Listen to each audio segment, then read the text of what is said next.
Zoe! Zoe!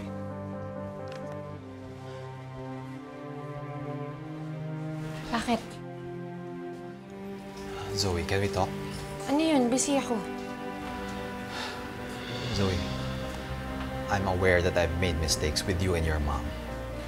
And I've apologized to her and to you a long time ago.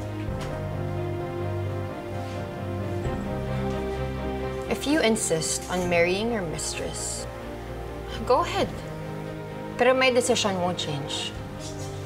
Zoe, hindi ba ako pwede makiusap sa'yo? Hindi. Ayaw mo ba ako pagbigyan? Hindi rin. Zoe, pakakasalan ko si Lynette sa ayaw at sa gusto mo. So kung itatakwil mo ako bilang tatay mo, wala na akong magagawa.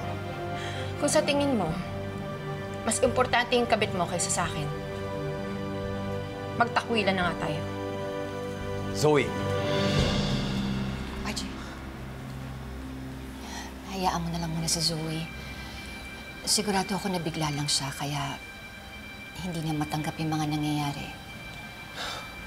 Pero, tama naman siya eh. Wala pag 1 taon na namamatay yung mami niya, tapos magpapakasal ka na. Ang sakit lang kasi, Lynette. Sarili ko pang anak ang magtatakwil sa akin. RJ, naiintindihan ko. Pero sana, unawain mo na lang si Zoe. Sigurado naman ako na hindi ka niya gustong saktan. Tsaka sigurado din ako na balang araw, matatanggap din na yung mga nangyayari ngayon. Kaya ipagdasal na lang natin yun.